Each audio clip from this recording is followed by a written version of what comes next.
name is Zeeshan, and I'll be talking about how smart contracts work and how do we make them upgradable.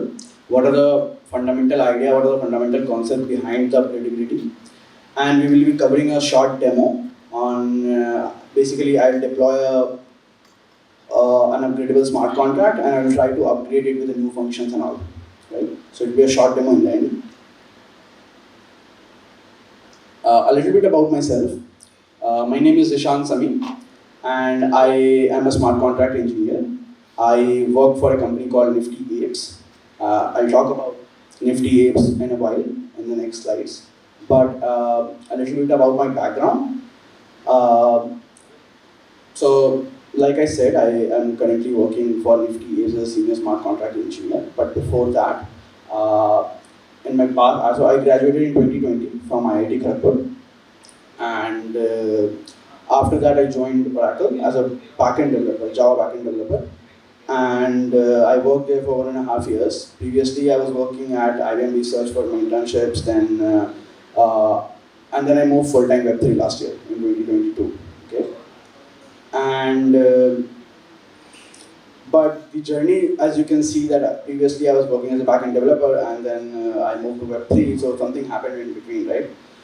So what happened is that I was kind of interested in finance. I was looking into Bitcoin, Ethereum, and all these things, and then I stumbled upon the development world of Ethereum. I got interested. I started doing the development on the side while I was working at Oracle. And so it is in 2021 we are talking about. I did some boot camps, like namely TabCamp, Securium, and then I did a lot of freelancing work, so I kind of spent some time building my portfolio, and then I shifted full-time Web3 in 2022. I joined PPO as a smart contract engineer, and currently, after working for there for 6 months, I moved to another company, Nifty Apes, where we're working. So you might be wondering what is Nifty Apes. So let me talk about Nifty Apes a little. So technically, it's a peer-to-peer lending and borrowing protocol for NFTs. But it's a technical explanation. In very simple terms, it is actually buy now, pay later for NFTs. So I think everyone understands what buy now, pay later is, right? So in the backend, it's definitely a lending and borrowing protocol only.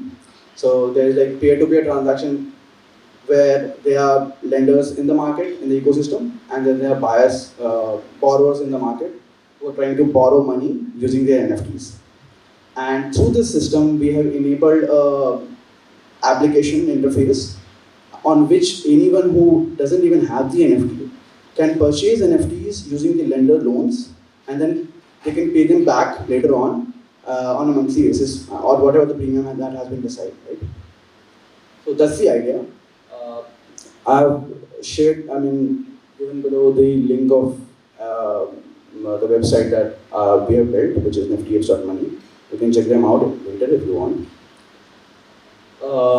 So I will be breaking down the concepts. This presentation in 2 parts. The part 1 will be all concepts. What exactly upgradability is, what are the advantages, why do we want upgradability, what are the popular concepts already present.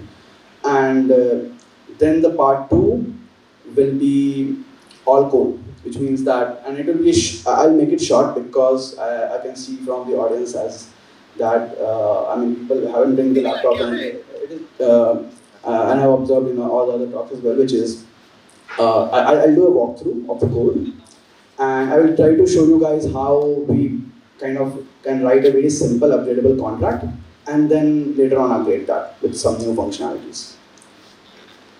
So before we go further, isn't the first question itself that the fundamental idea that when we started Web3 is that we kind of had given this impression that Ethereum contracts are immutable, right? Anyone in the audience think that Ethereum contracts are not immutable or they are immutable? So I'll reframe the question. So the question could be, any of you guys think that we can actually change the bytecode of an already deployed smart contract? Anyone? Can we? Yeah, go ahead please. Yeah, with 3 to Sorry? With create to and self-destruct is there then. I can't properly hear you though. Using self-destruct and then create to, but now self-destruct is... Right, so we have to destroy it first, right? Yeah, but yeah, that makes sense. So we have a way. But if we don't do self-destruct, they're kind of immutable, right? And so how does this all work? So let's talk about it. There are several ways the developer ecosystem follows and does this kind of upgrade. And the popular ones I've listed already, which is like the first is migration, parameterization, second is migration, and third are proxies. I'll be talking more about proxies, but I'll touch upon parameterization and migration a little. So, as per the name itself, parameterization is where you write contract logic in such a way that based on certain parameters, let's say you have if and else condition, and if you change the parameter, then certain part of the logic gets executed, and if let's say false or something, then other part of the code gets executed. So, but that's not really an upgrade, right? Because whatever you have already included in the code is what is already there. You can't do anything else about it. So the next thing is what major protocols do in order to pursue decentralization and all, which is that they do migration. And what migration means is that they have already deployed contract on a particular address, and then they kind of deploy another version to a different address, and then they request their users to shift from one protocol address to another. They say, please now start using this particular address and don't go back to the previous one. That's not a best idea, right? But of course, I mean, decentralization and all. So we can, I mean, that's okay. But we have another method called proxies, and I'll be talking about that. But before we go further and try to understand what exactly proxies are, let's see what are the advantages. We all know the risk behind having an upgradable smart contract, because the smart contracts were made immutable for a reason, right? Because of the decentralization risk and all. But what are the advantages? Why are we talking about upgradable contracts? What advantage that it offers that we are talking about it here? And so one of the major advantage that we have seen, and therefore we have been using upgradable contracts at our company called Apes, is that it offers us incremental development. What does that mean? It means that you can deploy a simpler version of your idea, right? Let your users use, and based on the feedback from the user, you can add more features to it. But let's say if you kind of have deployed an unupgradable smart contracts, what are your options? You have to do the migration and all, and face all these difficulties. So kind of upgradable contract does have this major advantage, which is that you can do incremental development. You can add small functions over time, and then upgrade the contract in the meanwhile. The second major advantage is that it allows bug fixing. So if there is any issue that we found later on while we are in the development mode, or maybe in the production itself, but we have that option to fix that bug. And the third is that when we do migration, let's say we do not have upgradable contracts and kind of trying to upgrade it through migration, there's a lot of work involved in doing the data migration as well, because since you're changing the address, the data has to be transferred from the one contract to the other, and proxies avoid that. Proxies doesn't need any kind of data migration. So let's talk about how exactly upgradable contracts work. And the fundamental idea, I think a lot of people in the audience know already that it works through delegate call, right? And I am sure that at least a few of you guys will be able to explain it out, maybe what exactly delegate call is. Anyone can give it a chance? Anyone in the audience? If they would like to take a chance and explain what a delegate call is, how it works. It's alright, okay. Let me go ahead. So the idea of delegate call is that all of you guys have heard of call or static call and all, right? Maybe even delegate call. But all of them are very similar, is that they allow one Ethereum smart contract to call the other Ethereum smart contract. So basically they can talk to each other. And, but of course they have different functionality, different use cases. So for example, what is call? We all know, right? So it's a low-level code that the Solidity provides, through which one Ethereum contract can execute code and make the further call to another contract. But what is delegate call? It's also the same thing, that it allows one contract to execute code on the other contract, but with one major difference, that whatever the code executes, it executes with the storage context of the caller's contract. Now, what does that mean? I mean, it might not be clear even if I say that it operates on the storage of the caller's contract. So here is some large blob of text for you guys to understand what exactly delegate call is. You can try, give it a try and try to read what exactly is written there. Maybe I can help you. So it means that during a delegate call to another contract, any change of storage due to the code executed in another contract changes the storage of the caller's contract, right? But I'm not sure that everyone understands what's going on, right? It all sounds pretty confusing.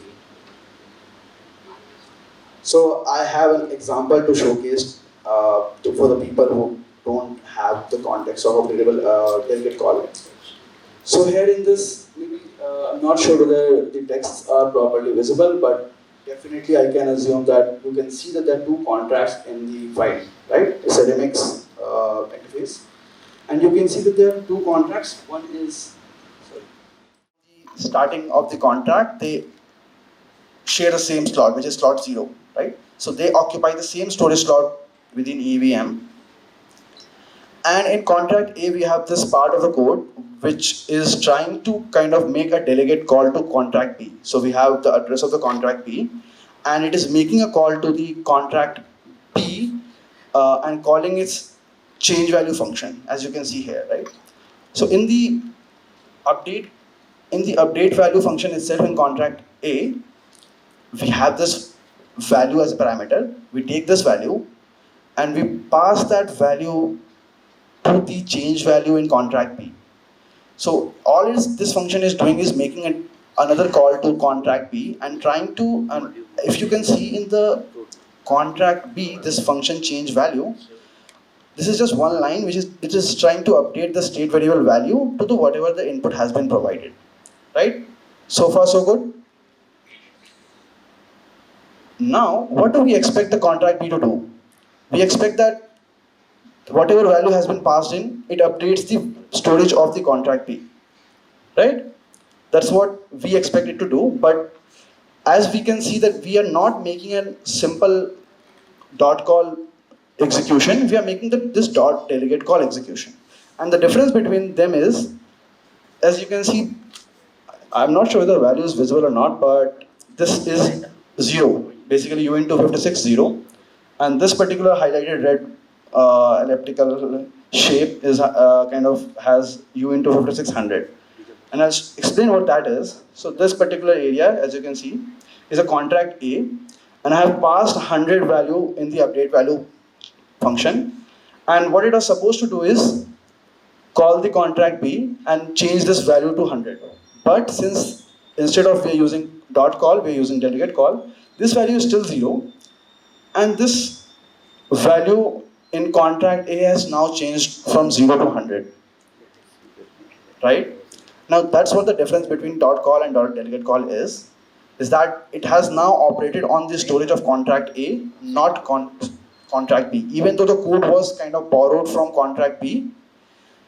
So I'll try to rephrase and maybe try to explain the delegate call in a simple terms, which is any contract which does this delegate call makes the request to another contract, and effectively it kind of borrows that part of the code and execute that function or the code inside the caller's contract itself. So any changes to the storage will affect the caller's storage, not the contract to which the call has been made, right?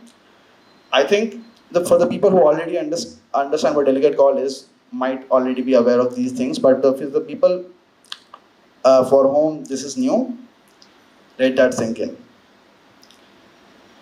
I'll give some time for the people who are kind of new to this to let this thing sink in, and I'll go to the next slide in a while.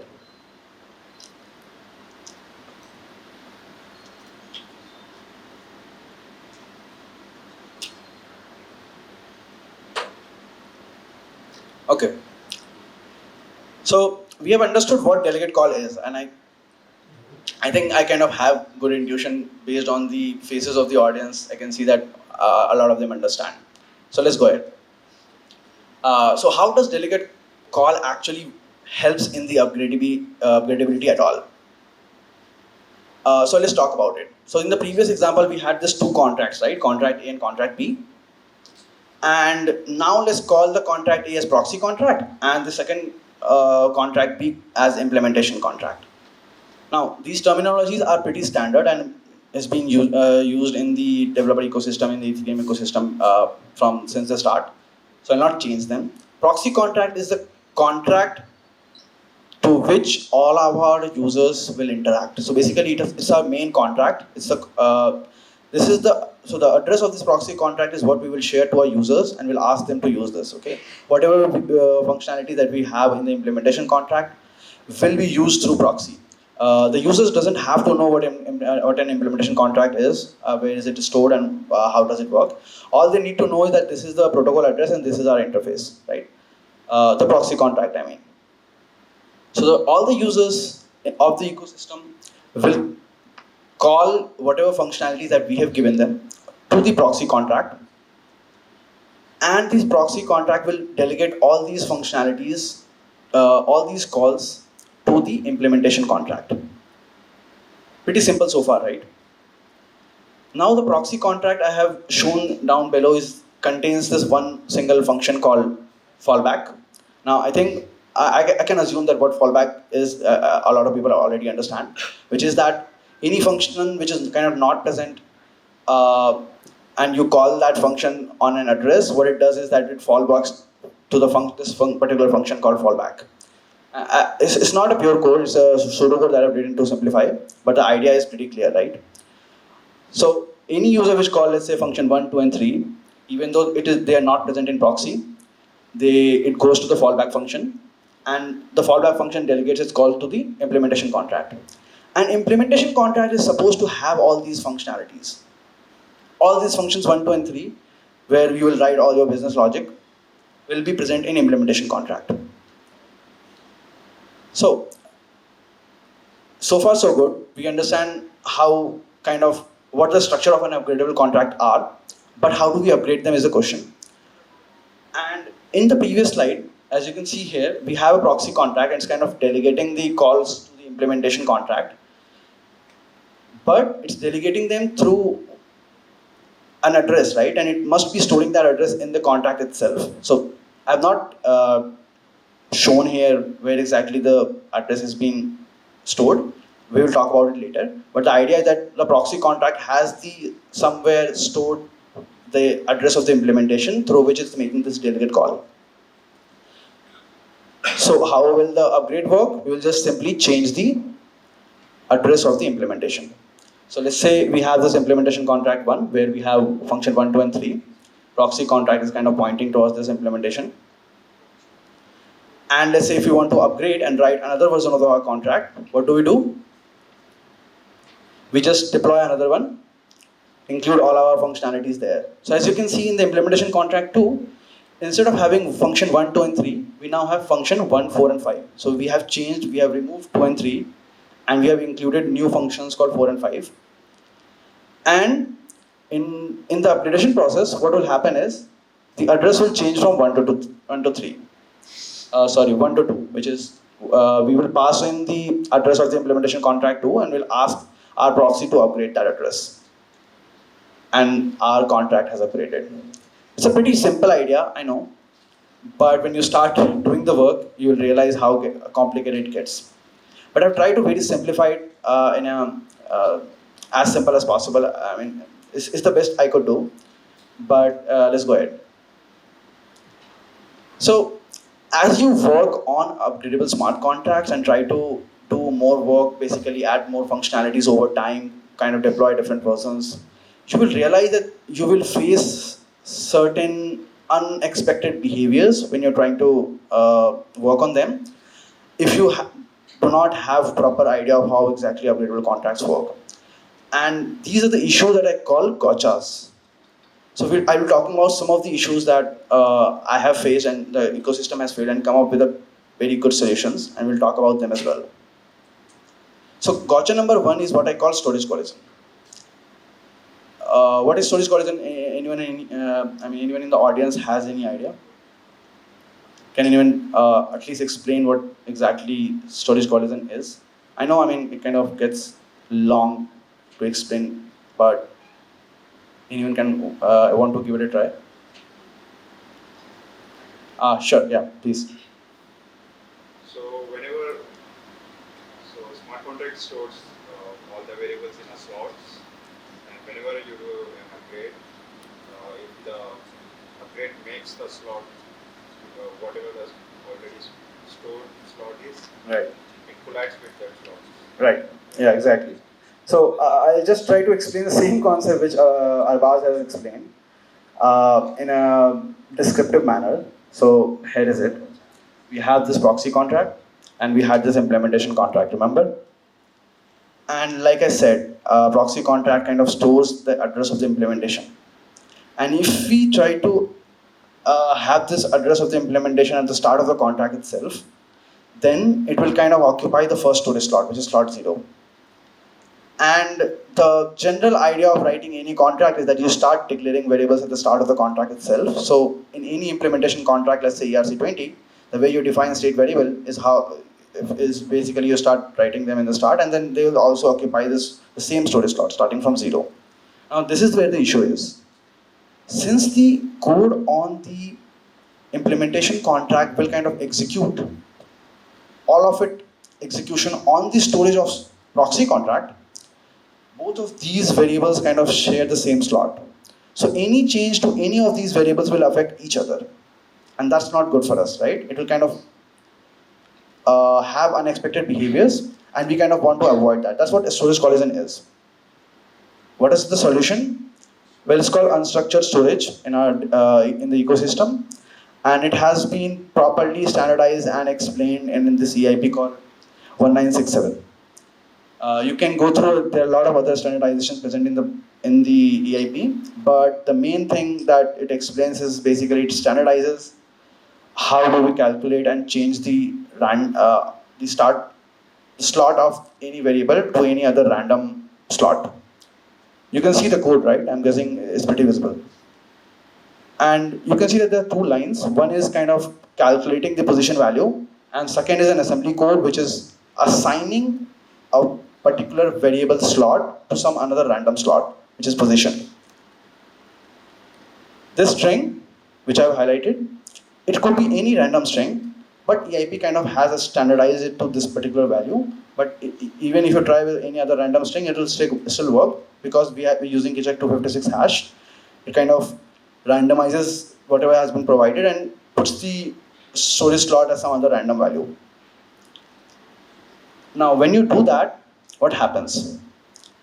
So, in the previous example, we had this address implementation stored at slot 0. But in this particular example, when we assign it a random storage slot, instead of storing it as storage slot 0, it kind of puts it in a random storage slot.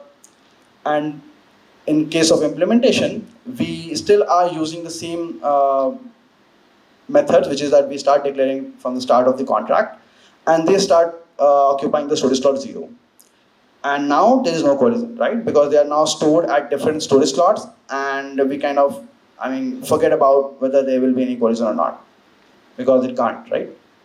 The likelihood of this particular random slot to be equal to any variable storage slot declaring in a concurrent manner is like infinitesimal small. So let's talk about another example. We have this proxy contract. So right now in the previous example, what I've explained is that storage collision within the context of proxy and implementation. Now this example will explain the storage collision with variables defined in two different implementation contracts. So for example, we had this one implementation contract which has these two variables, value 1 and 2, address and u 56, and since let's say we will be defining them at the start, they will have slot 0 and 1. And since both of these variables will kind of operate on the storage of proxy contract, we will have slot 0 and 1 as well. So they're kind of stored at this contract. Now, if we try to upgrade it with the second implementation version, what will happen? In this particular version, when we're trying to upgrade, we have basically made a change, which is that we have removed value 2 and added value 3, which is a new data type address, because we wanted to do some changes in the second version. But this causes an issue because these two variables now kind of occupy the same storage slot. Even though the value 2 was from the previous implementation version, if the users have been using it, storage slot 1 will have some value from the previous use cases. And if we try to define a new variable on the same storage slot, we will face unexpected behaviors. Why? Because the slot 1 will have some kind of previous values from the previous variables. We want to avoid that, these unexpected behaviors. What are the solutions? Well, don't remove the previous variables from the previous implementation. Just extend the storage, do not modify. If you follow this particular pattern, you are unlikely to cause storage collision. And that is the idea that people use even in all the upgradable contracts. Even we at Nifty Apps do that. Now let's talk about another gotcha. This one is function selector hash collision. I'll assume this time that you guys know function selector at least. But if not, what is that? Well, it's an EVM's way to identify what function is what. So basically, when you compile a contract, all of the Solidity code gets compiled to a very low-level bytecode, and this bytecode does not have the function names or anything. What it has is a simpler bytes values of the function identifier, and I'll explain how those values comes in. So in a text manner, it's the first 4 bytes of the Kitchak 256 hash of the function signature. Now I know it is pretty difficult to understand from a text, so here's the formula for you. So we have a function foo, which kind of have these two parameters, value and comment of data type 2 into 56 and string. So the function selector hash would be the first 4 bytes, which is bytes 4 of Kitchak 256 hash of the function signature. The function signature is the name of the function, and inside the small brackets we have all these data types. That's the definition of any function signature. So this is how EVM identify what function to call when you kind of make the transaction. You see this contract? It's a very simple one. It only has 2 functions. You can see the names. They are different. But do you know what will happen if you try to compile this contract? What do you think will happen? Yeah, please go ahead. They will point to the same 4 bytes of function. Exactly. So I tried it, and as you can see, it kind of throws the error. It says, this is the type error, function signature hash collision for burn and all these extra stuffs. Basically, it doesn't compile. Even though it really looks similar and doesn't show any compiler errors here, it won't compile. And the reason is that if you try to calculate the function selector hash of both of these functions, the value will come the same.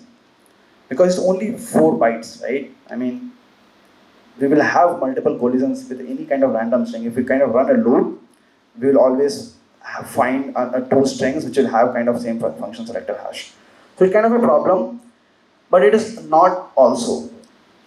Why? Because if the contract doesn't compile, we will just change the name a little bit and then we will avoid this function collision. So it's not a problem in non-upgradable smart contracts. It is a problem in upgradable contracts. Why? Because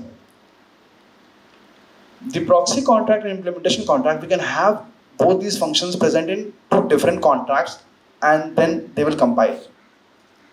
Right? If both of these functions burn, as well as this collate, propagate, storage, these 2 functions are present in 2 different contracts, the compiler won't recognize, of course, because it doesn't have any context of the other one. And so this contract will compile. And the issue we will face is, let's say a user calls this burn function.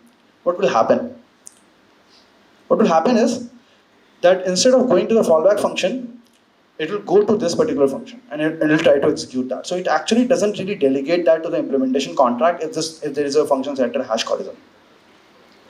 It's an issue, and I think you guys understand what exactly the issue is. We wanted to execute burn, but the contract is actually executing the second function. And it can happen, it has happened before in the past in previous implementation of other protocols. And we kind of want to avoid this. We have another gotcha, and it's called constructor execution. It's not really a gotcha, but we have to keep this in mind in order to understand what exactly the upgradable contracts are and how do they work.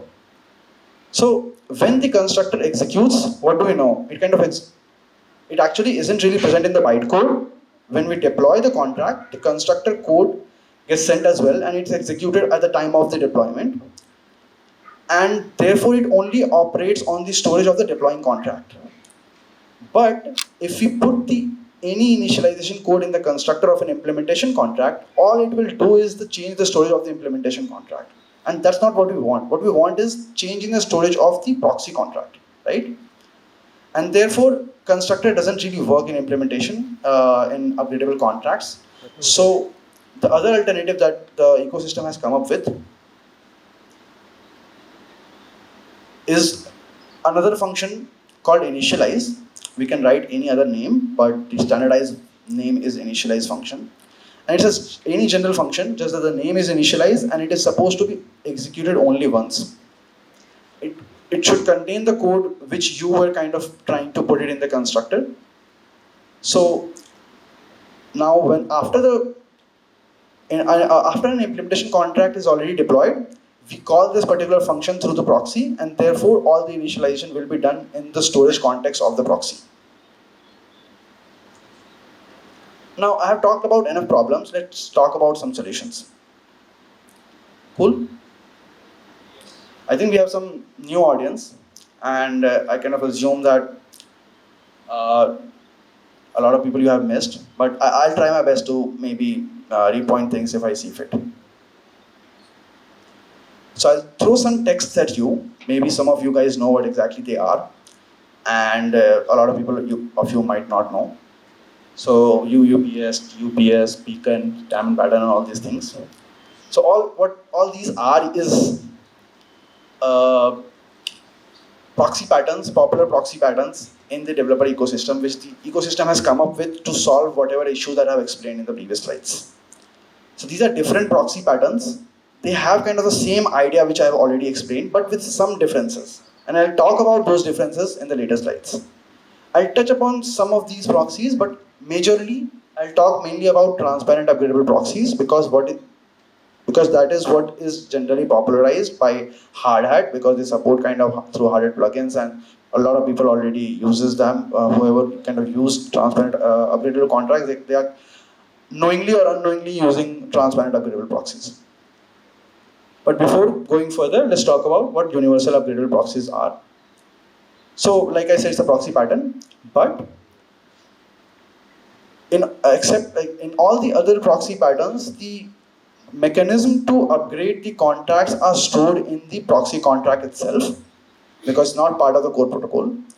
But for universal upgradable proxies, even the mechanism, even the code which kind of upgrades the implementation address and all the logic behind it is stored in the implementation contract itself.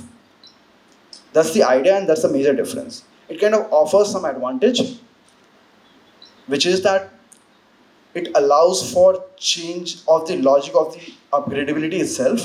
It allows for the removal of the upgradability itself. So for example, if some protocol is trying to make the protocol fully decentralized, but they also want this upgradability pattern to exist in the initial part of its development, they can choose universal upgradability proxies and then do some incremental development, and later on when they see, okay, all of things are done and people have started using it, they can just remove the upgradability from the implementation itself, and then now their contract is not upgradable. That's the advantage that it offers. Let's talk about transparent upgradable proxies.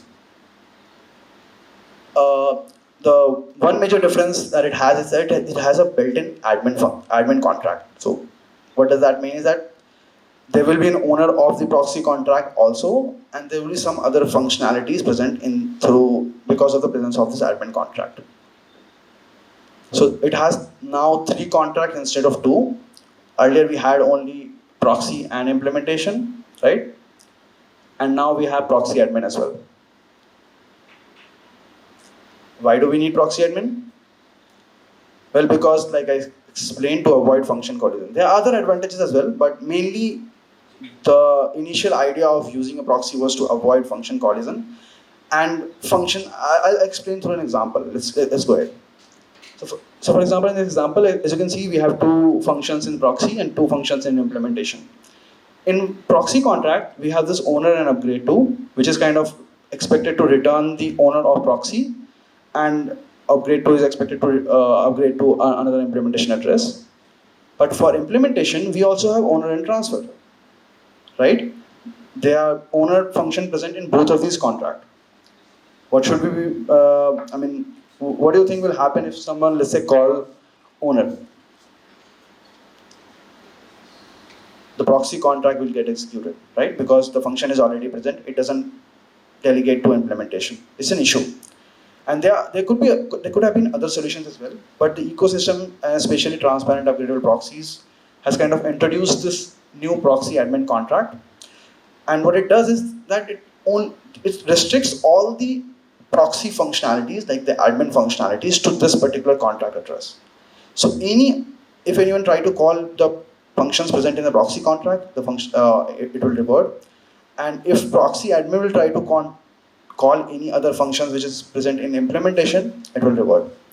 So this is the idea. If the caller is admin, execute proxy functions, else revert, or delegate the call to the implementation if the caller is not admin. This is the table through which I will try to explain the previous dilemma, which is that Mrs. Sender is admin, and they call owner, proxy.owner will get executed, and if the message sender is any other address than admin, then implementation.owner will get implemented, will execute it, sorry. And same concept applies to other functions as well. So that's the idea. Now let's talk about EIP 2535 itself. What is that? Well, it's popularly known as Diamond Standard. Any of you guys know already what diamond pattern is? I mean, you don't have to explain, just that, I mean, raise your hand if you know what diamond pattern is. Okay.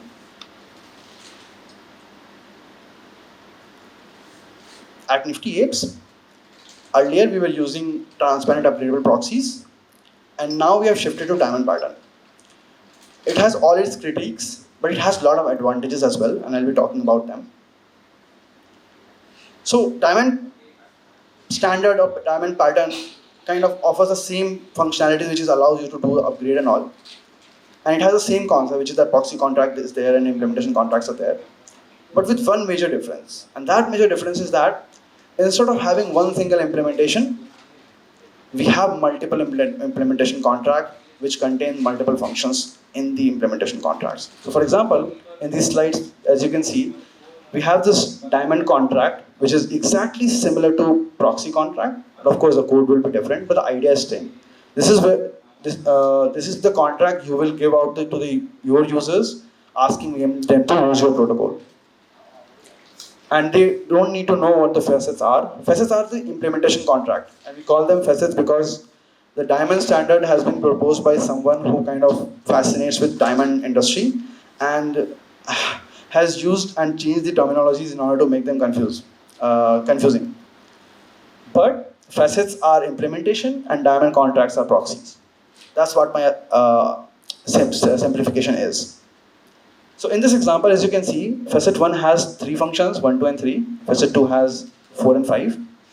And both of these contracts concurrently exist, and diamond contract kind of points them to both of these functions at the same time. And in diamond contract, do have the fallback function which delegates all these function call to these implementation, and the way it does that through a mapping that it stores. In this particular example, you can see we have this mapping from bytes 4 to address, right? Bytes 4 are what? Selector hash, right? And address is what? Facet addresses. So each function is mapped to each to the address of its facet where the function is actually present. So when we are trying to add new facets, the code will run and will add these function selector hash and will map them to their facet addresses. That's what the upgrade look like in a diamond pattern. It's a very simple, I mean, a high level idea. If you try to look at the code, maybe, I mean, you wouldn't directly come up with this conclusion which I'm showing in slides, but that's the high level idea is. So how the upgrade works is, we deploy another facet, we add just more functions to it, and we call add facet function present in the diamond contract, and we'll just add all these functions to the mapping, and now we have another facet. And we can remove all these functions, some of these functions as well, by removing the facet. We can do anything.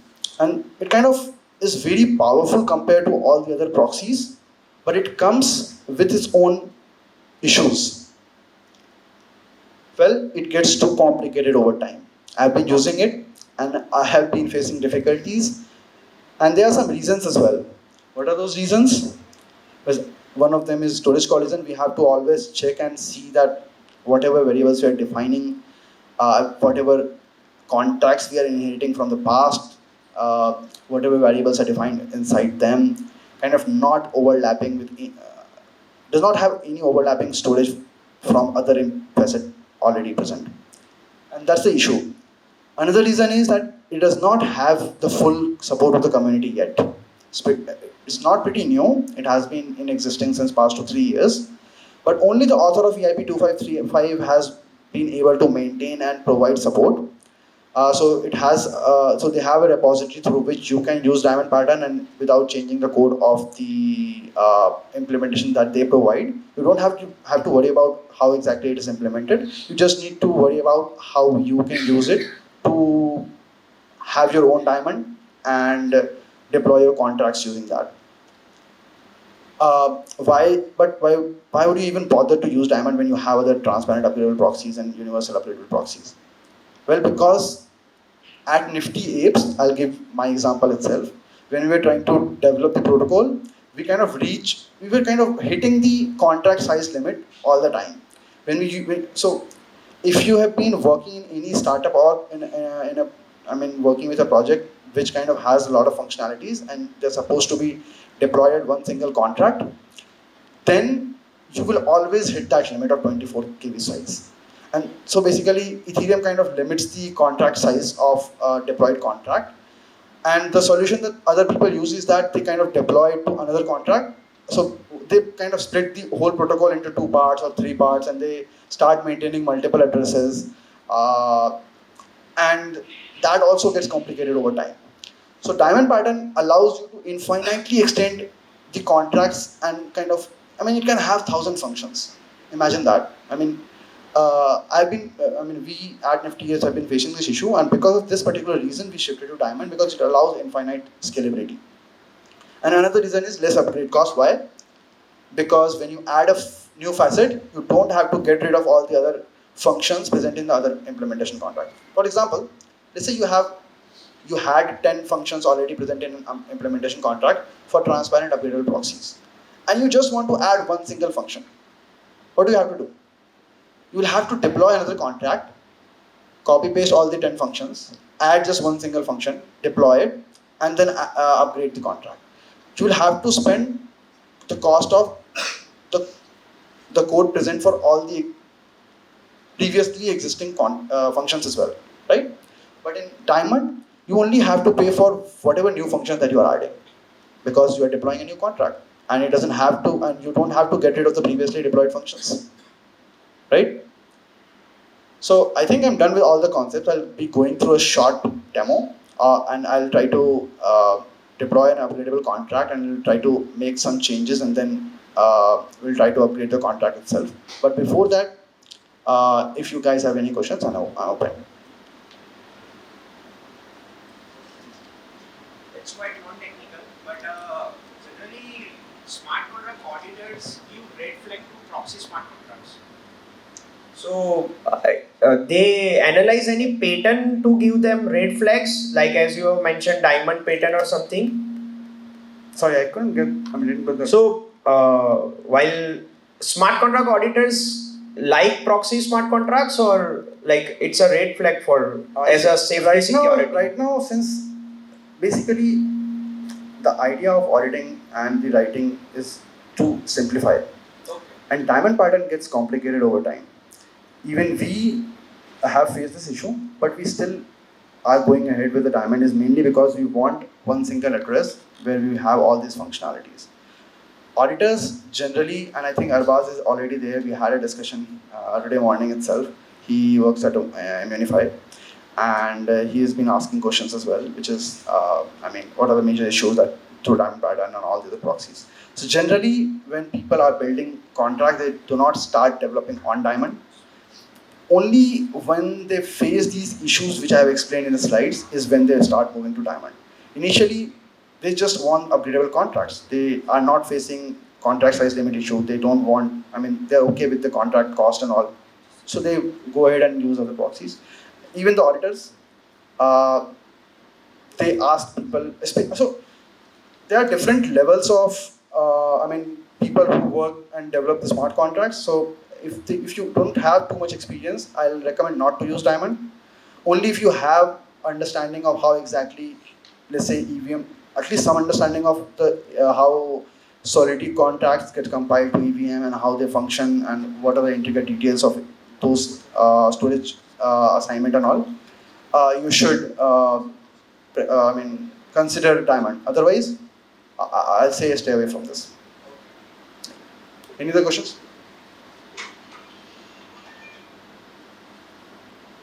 Okay, cool. I'll move ahead with the demo then. What's the time? I think we have some 10 minutes, right?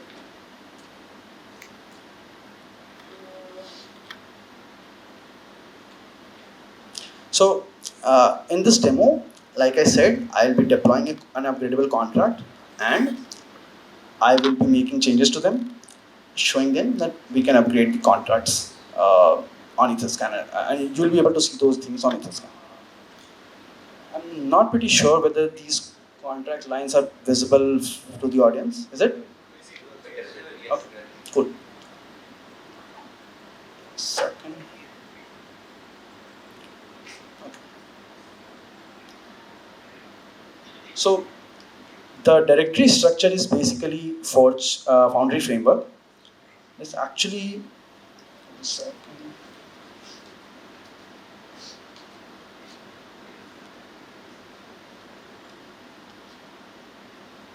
I am not able to see these.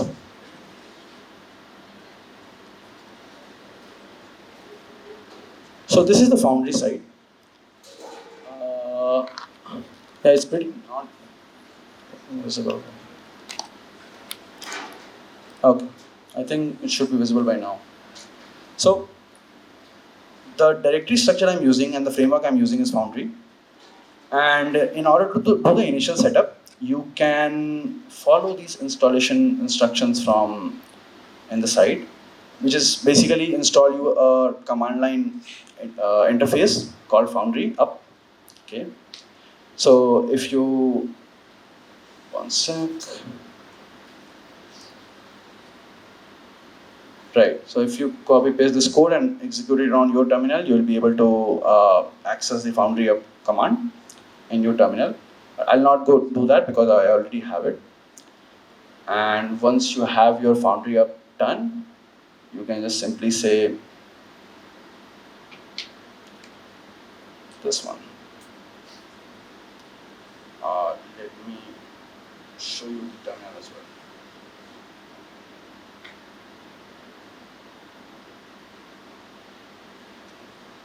Definitely not visible. Visible now? Yes. Okay. Yes. Okay. nothing is present, right? So what I'm trying to do is, in the initial step, is to show you guys how to set up the directory itself using Foundry. So we run this command forge init and a directory name. Right now I've named it as hello. Let's try to run this. So it kind of sets you up a new directory. If I run ls, clear again, ls, so we have a directory called hello. We go, we say what is that, and we see all these new files, right? One second. So if I open this in VS Code, come on. Oh, it is in my screen. Let me move that to the screen. Yeah. So as you can see, the Foundry has created this new directory with all these files. There are 4 directories, as you can see, right? Library, script, source, and test. It is a framework, so a lot of things are automated already. Libraries are where all the libraries will get stored at. It is kind of very similar to npm node modules. So anything that you install through Foundry will get installed here. Script is where we write scripts for deployment and all. As a source is where we write our contracts, and test is where we write our tests. In Foundry, we can write our tests in Solidity itself. We don't have to move to JavaScript or anything. So for example, the initial contract that they give is, we have a simple counter contract which has these set number and increment function. And in the test file, you can see all of these tests are written in Solidity itself. And the idea and the simple pattern to use any kind of test is, you just inherit this test contract from the library and you start writing test with the functions. So any function which is written with first 4 letters as test will be labeled as test by the Foundry. So when we run and execute test command in the terminal, it will run all these functions which are kind of labeled as test. They start with their first 4 letters as test. So let's try and set this up. We had the terminal there, right? Let me see. Yeah. So the way to the way to compile is, we just say forge build. So it has compiled all our contracts, and the way to test is post test, and it has executed all those 2 tests that I've just showed in the test file. Now you can see that there's no too much information. Let's try to see what happens if we change part of the test. So here you can see this test is actually testing the increment function, which is right now currently calling the increment and testing whether the value is 1 or not. Let's make it 2 and try to execute the terminal test again. What do you think will happen? One of the tests will fail, right? So 1 has failed, but in order to see what exactly and where exactly it has failed, there is a method in Foundry to see the stack traces, and the way we can do that is by adding dash v. So the number of v's you add, the more depth, the more deep it goes to stack trace the stack. So for example, I think 3 v's will work, and if I try to execute this, it is now showing me all these details saying what calls were made inside the test function and where exactly the values are missing. Right? So this is the way to execute and compile and test the contracts in Foundry. Let's now go to the demo itself. I've just shown how Foundry works in a very high level, simple manner. Let me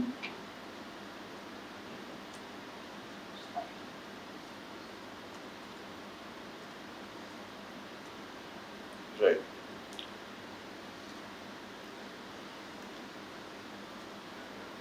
So in the slide itself, you can scan this QR if you want to play with this later.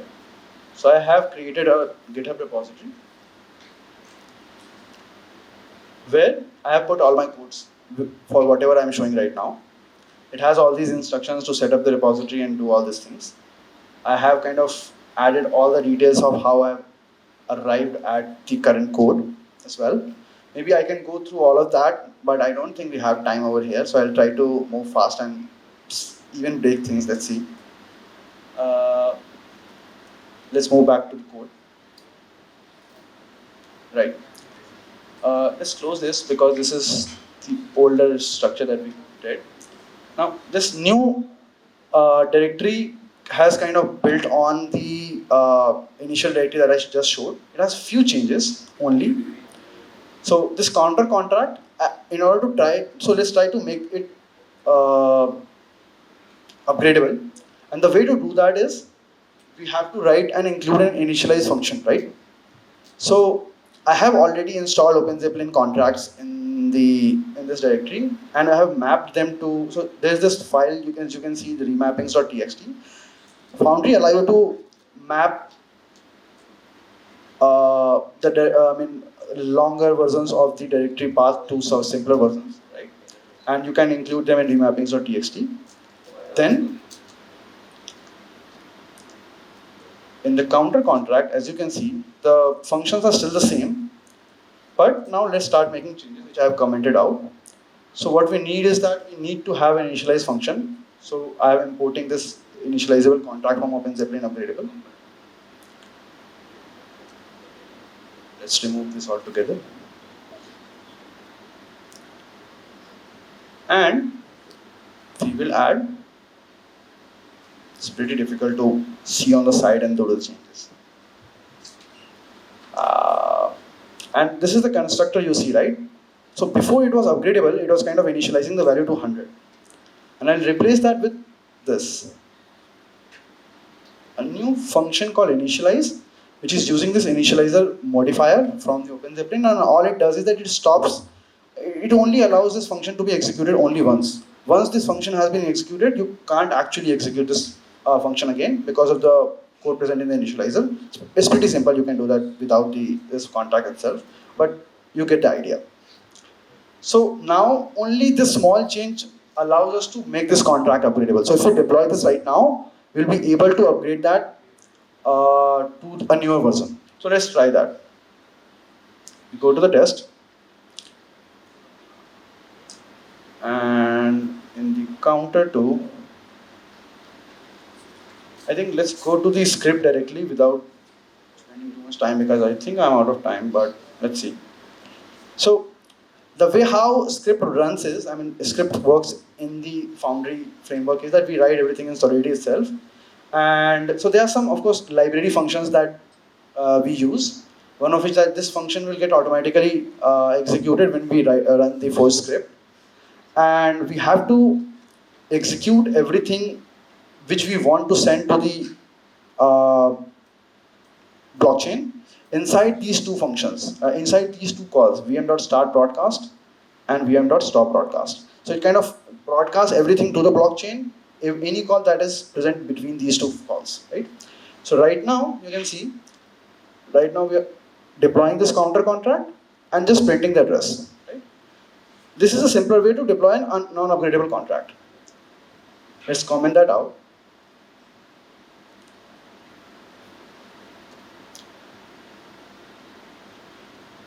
The first step is we deploy the implementation itself, new counter, and we initialize the contract as well. We can actually avoid that as well, but it's okay. Then the next step is to deploy the proxy admin. So these contracts, as you can see, are kind of have to be imported from OpenZeppelin. OpenZeppelin provides all kind of proxies that I have discussed. And I'm importing the counter contract as well, right? Let's go back. And I can just simply run this, or I can go through one by one what exactly they're doing. So after proxy admin has been deployed, we deploy our proxy contract. So this is the proxy address which we will give out to our users. And therefore I'm printing them as well, which is I'm printing our proxy contract address, and I'm printing the proxy admin contract as well because we will be interacting with this as well. This step, all it is doing is wrapping our counter interface on top of our proxy address. Now this is very important. In order to call all the functions present inside the implementation contract, we'll have to wrap it over our proxy address. Why? Because we should be interacting and we must be interacting with our proxy contract because that is where our storage is. So I'm just wrapping it over. It's nothing new. I mean, it's not like actually deployment. And then after wrapping it over, I'm just calling this counter.initialize function on top of proxy address. Okay, let's try to run this. I'll clear it again. And I'm hoping, let's say if I do forge build, it'll compile. Oh, lot of issues. Let's see, I think we have missed something, but right. So let's go back to the code. And on top, you can see we missed commenting it out. Right. So these are just the instantiation. So we are instantiating counter, proxy admin, and transparent upgradable proxy. Like I said, I will be covering the transparent upgradable proxy, so this is what it is. Now let's try to run this again. Forge build. Yeah, the compilation is successful. So let's try to run the deployment script. And in this, I will try to just copy paste the command for deployment. Right. Clear. And I'm trying to run this script command. All it is doing is calling this counter.as.sol, providing an RPC URL, and through these, I won't show what exactly these values are because these are present in the dot environment variables. You can set them up as well, and the instructions are present in the repository. But let's try to run this. It will make calls to the RPC client and try to deploy our contracts to the blockchain. It will also make calls to the Etherscan API to verify the contract, whatever we are deploying. And Foundry provides that kind of inbuilt mechanism to do that, so we're just using that. The way script functionalities work in Foundry is that first it simulates all of the code present inside the script in the local environment. Then after it is clear that everything is working, assertions are not failing, then it goes ahead and whatever was present inside these two calls which I just showed, start broadcast and stop broadcast, it start broadcasting all of these transactions to the RPC client. And as you can see, I think it's still processing, but I'm hoping in the start of the, yes. So this function is our proxy contract address. And let's go to Etherscan. Not sure.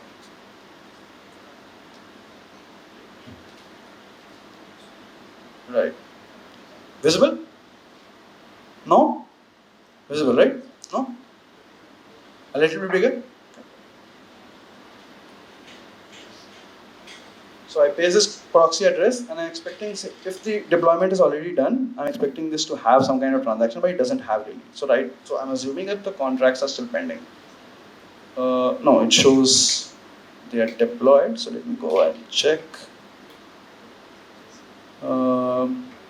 Right, because we are testing this on the mainnet. We need to test this on. Let me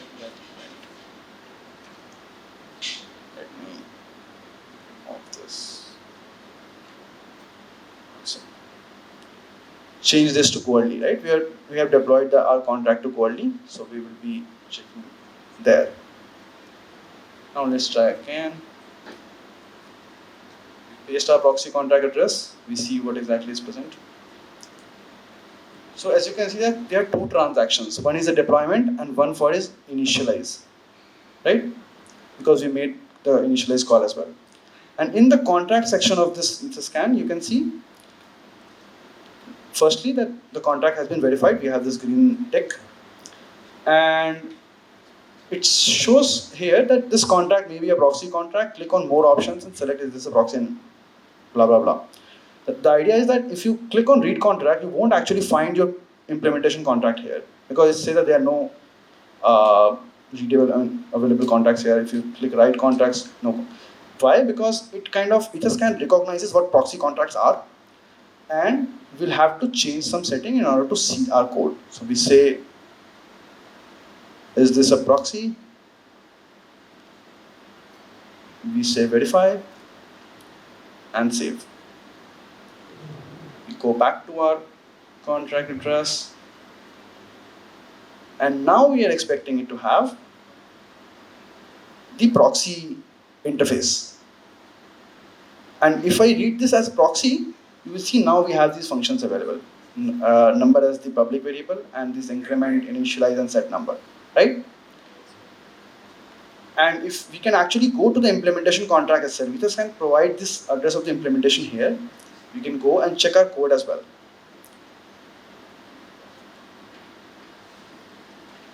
Right?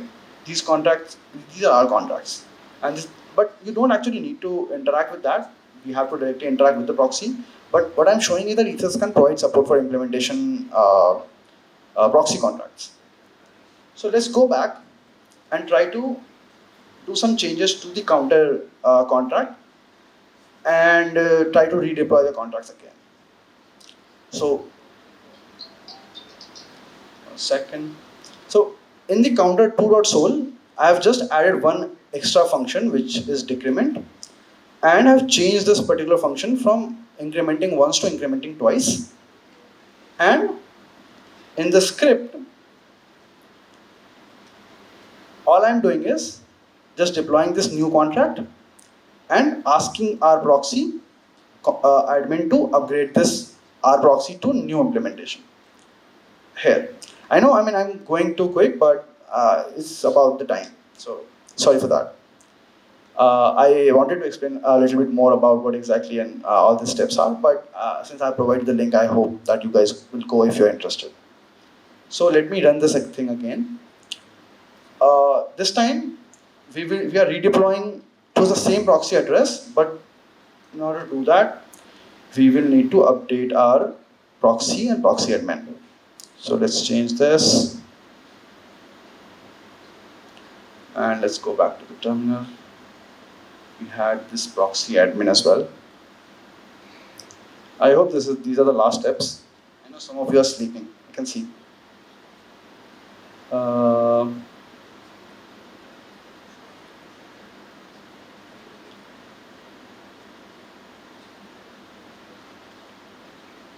Right. So I've updated the proxy and proxy admin. So you can actually use the script to upgrade to a new implementation anytime you want. All you have to do is to instantiate your new implementation and call this upgrade function, right? And you always provide your proxy address and proxy admin address here. And you obviously have to operate with the same private key that I was using, through which you have previously deployed your contracts, because that EOA is the owner of your proxy admin, and your proxy admin is the owner of your proxy contract. So let's try to run these scripts again. This time, instead of calling the counter.s.sol, we will call counter upgrade script. Let's do that again. Okay. Thankfully, the compilation is successful. And what we are hoping is that the earlier deployed proxy will have this new function called decrement, and it will kind of change the increment function from the previous version to the new version. It's still sending a transaction, so let's wait for that to happen.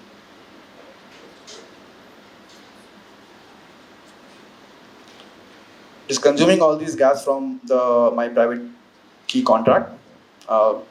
EOA account. These logs you see is basically a request to Etherscan to verify the contracts. If you don't verify the contract, the Etherscan will not be able to detect that whether this is a proxy or not.